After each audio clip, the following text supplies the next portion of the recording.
Good morning, everybody. This is the Morning Constitution. Oh my goodness, I should move a little bit so you can see that. No, absolutely a fantastic day today.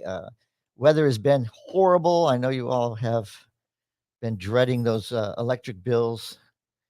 I think my next one is like $300. I mean,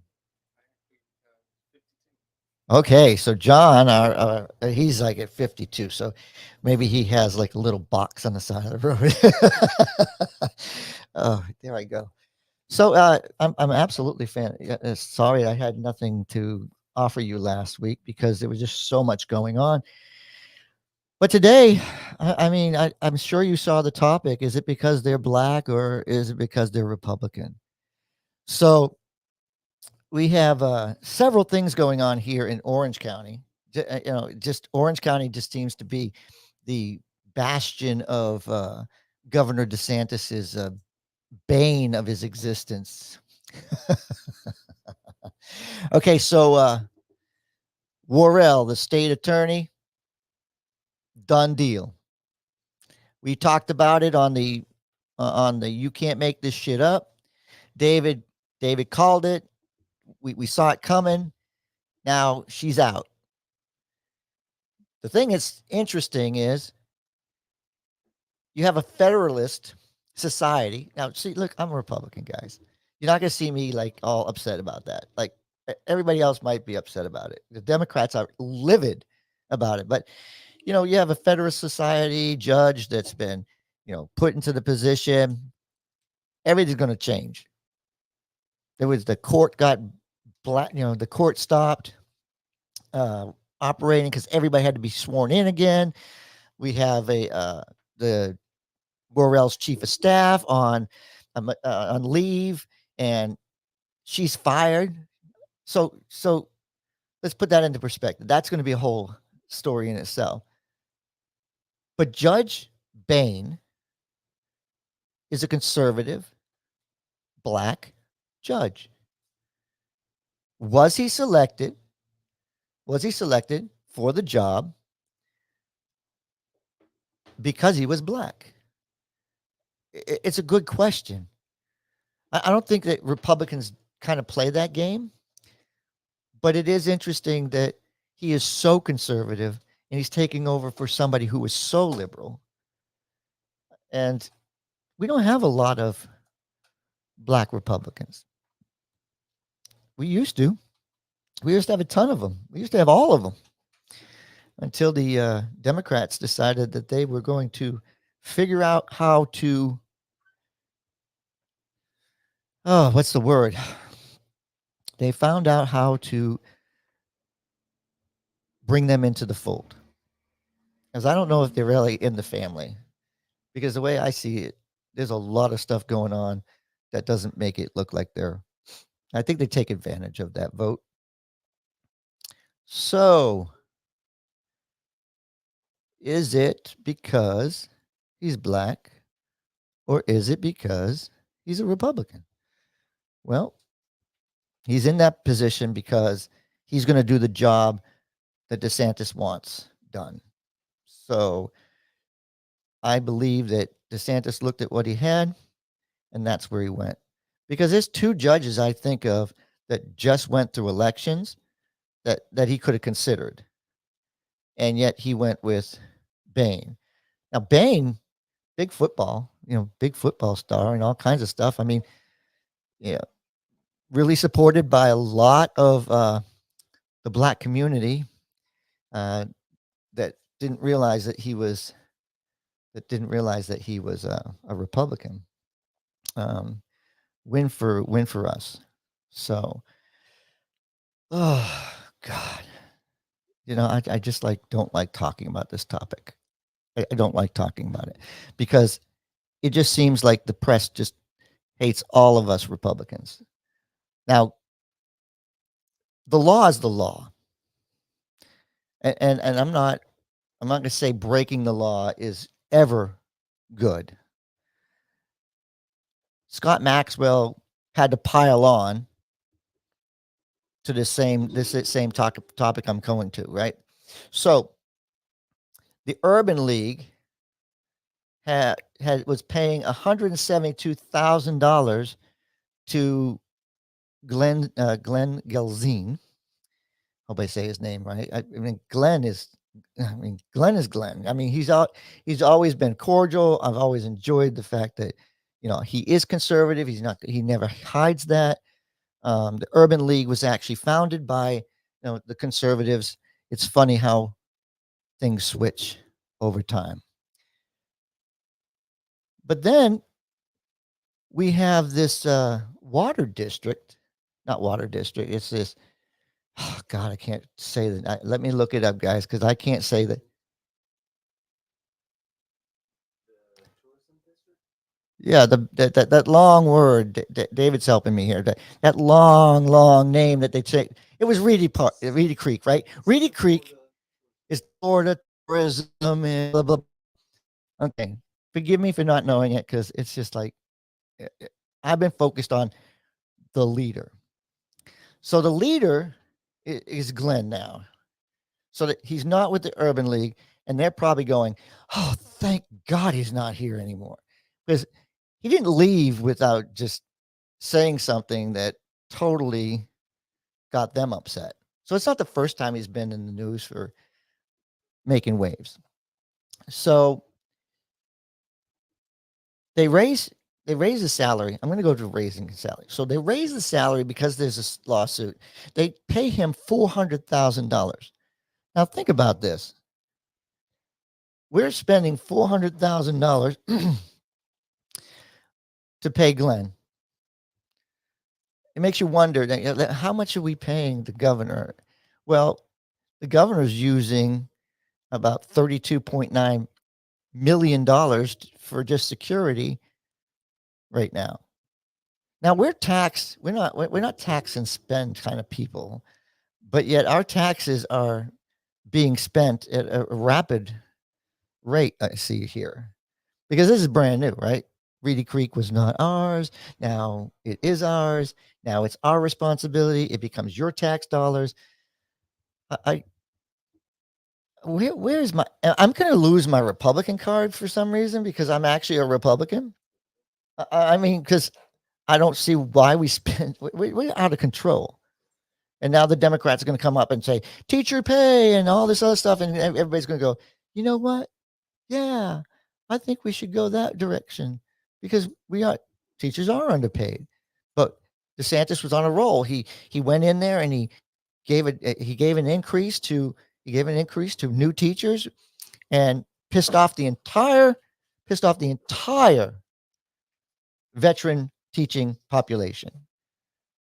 But you could look at it that DeSantis did what was needed at this moment, and then he was going to come back and raise it. So teacher pay has raised, but not to the levels it should.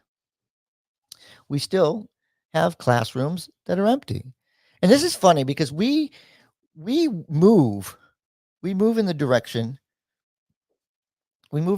to say we want constitutional amendment. We want class sizes to be small. Means more teachers. Means more money. It's inevitable. But back to Glenn.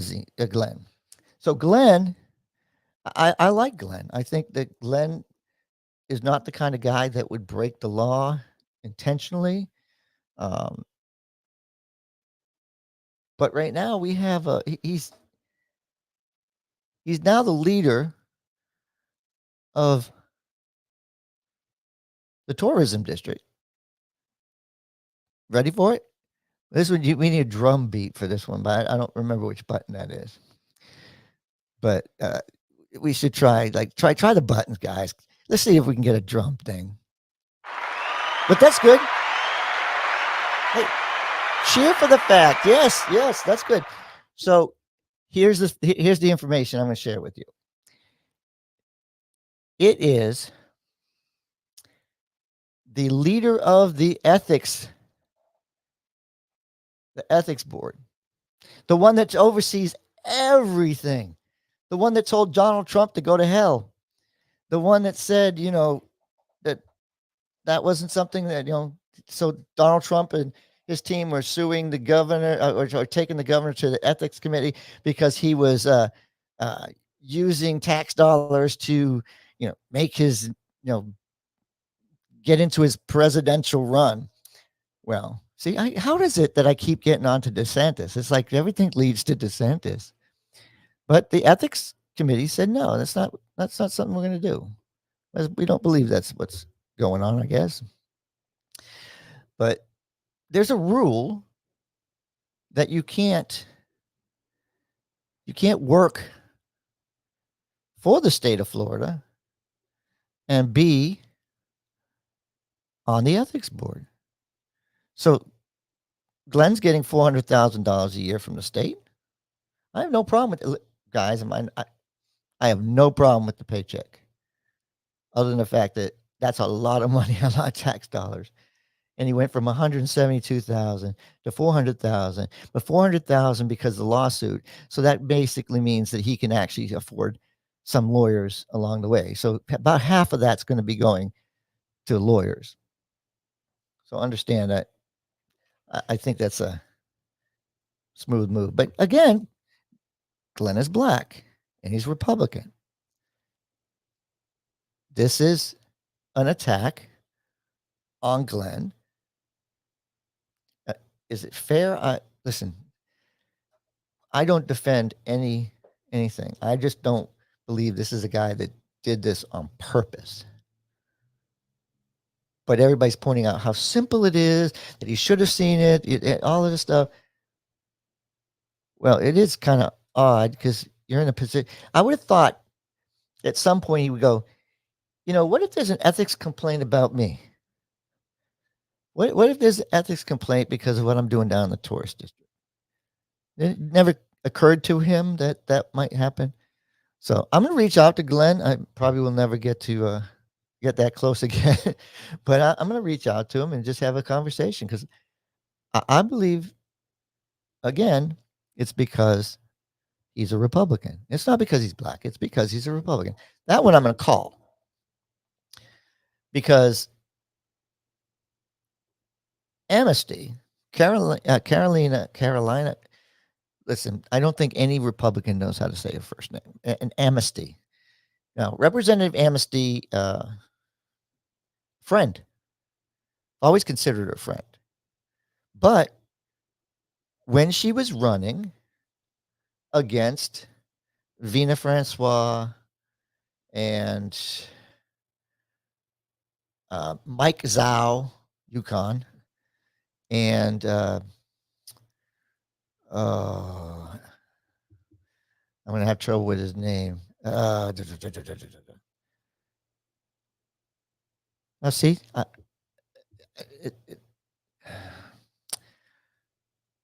Brazilian guy, Bruno Portigliani. Thank you. I just needed to start. I just needed to start. So she came in, and David and I have a rule around here, right? We say it like we see it. We don't. If we see something that we think is like way out there, look, I'm looking at a school. I'm looking at a school, and then I'm looking at um, a a person running for state representative that can write a check for $200,000 to herself. And it's not an accredited university. And everything that they're kind of saying in the newspaper is accurate to what picture they've drawn, right? Look, you go to the school. I don't think I've ever seen a student. I don't think I've ever seen a student. Now I've seen the vice president there. I guess they talked about, they set up a something for the governor out there, but yeah, I mean, what are we doing? Like, let's bury her because she's a Republican, or because she's a woman, or because she had a business that she said was making, was doing like millions of dollars of business, and it was actually shut down. I probably was running. I mean, I've gotten something there. It kinda tried to run through the pandemic through, drive-through. Mm.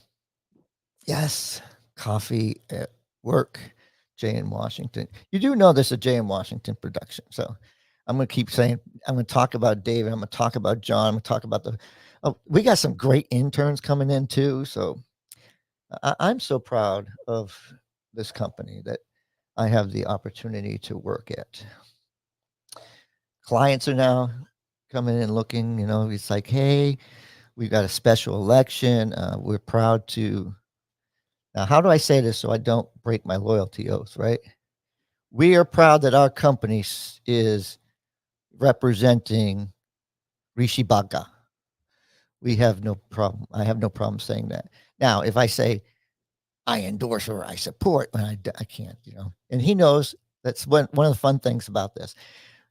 Rishi and I probably disagree on 60, maybe 70%. So, but he's not going to say, call me names. I'm just going to say it that way. We're going to have a conversation.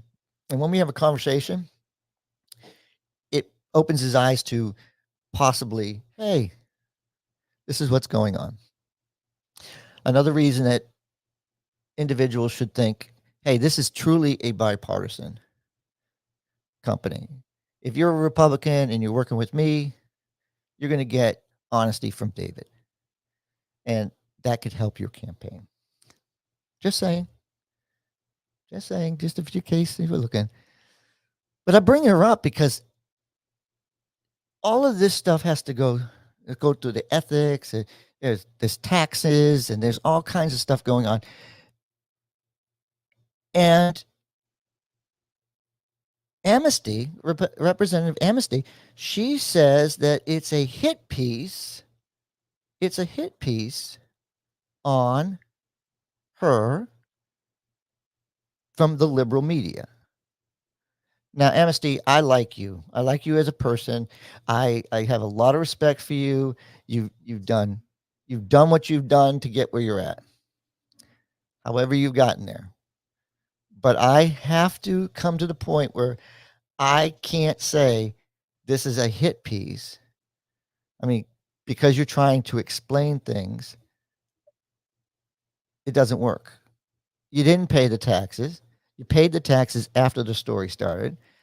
So, again, but I look at it as part of this whole picture. Now, if you're black and you're Republican, I mean, I've seen it. There is no you are you are absolutely looked at like I can't even say that. I have all these terms I could use, but it's like I would get out of the woke section. I would say something that's really offensive, but it's not. They're not welcome. They're like they have leprosy. If you're a Bible reader, you know that what I'm talking about. And if you're not, you know, I'll find out. You can figure it out, right? And why do I have a topic like this? Now, this says from the state attorney's office to the Supreme Court. Clarence Thomas. Clarence Thomas has endured. That man has gone through so much. It's it's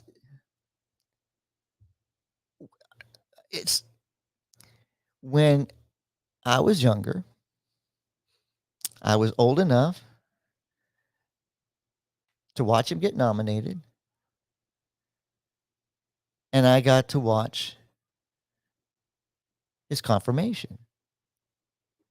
And that confirmation was just it was it was a spectacle. And I hate when they put something on television that's and just to infuriate you. But Thomas is a laid back guy. He is really relaxed. He looks calm all the time. I'm sure he's like boiling up inside. I don't I can't make these assumptions, but the man sits on the highest court in the land, and he very seldom ever asks a question. He listens to the other justices as they ask their questions. He listens to the response. I'm sure that everything that's going on with Clarence Thomas is in his head. And until you see it written on paper, he's quiet. That's my perspective. That's how I perceive him. And I've just started reading a book about Clarence Thomas. I mean, I have not. I've enjoyed having him on the court. I have felt that he understands my position on many things. Now he's going through the biggest ethics craze that the Democrats could ever have pulled out of.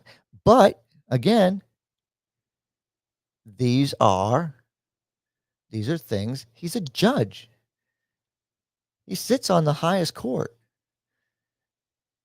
How would you not know some of these things? Is what they're saying. Like, oh, how would you not know? Well, he's taking these vacations. These are his friends. They had nothing in front of the court. So most of the things I've read, they had nothing in front of the court. Doesn't matter. It's perception. It's perception. And because you're a very smart individual, you should know better. I mean, but again, his wife comes into the play. His decisions get scrutinized because he's black. How could he say this, or how could he do this? How could he, abandon his people? So I just think if the Democrats were in charge right now, thank you very much, Florida, for making sure that you redrew these lines and that we did not lose the House. That would have been devastating. But it was the Supreme Court that kind of helped the Democrats across the country. It wasn't Joe Biden. It wasn't Joe Biden and all the great things that Joe was doing. It was because the Supreme Court did away with Roe v. Wade, which no Democrat understands. No Democrat understands. It's not in the Constitution. It is a state's. It's a state problem. It's something the state can work on. So if you live in Florida and you don't want a 6-week, 6-week ban, hey, you get 6 weeks. That's more than I think they would give you. I think they want to give it to the minute you find out you're pregnant, you can't have one. But that's Florida. That's going to be like Alabama. It'll be like Mississippi. These, but it's not going to be California. It's not going to be New York. It's not going to be Massachusetts. Come on, people. Come on, get some common sense, right? Move out of the freaking state of Florida if you want to have an abortion. Okay, just do it. Or just put in your Democrats. But you got to make your decision. And we made a very solid decision that we wanted Ron DeSantis to run this state.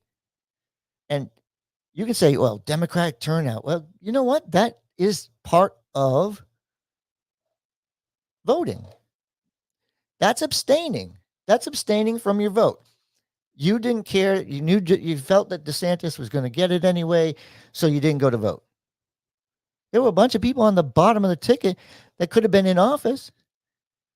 I mean, District 35 could have actual somebody in the seat if Hawkins hadn't gotten that seat, helped DeSantis, and then became president of a university.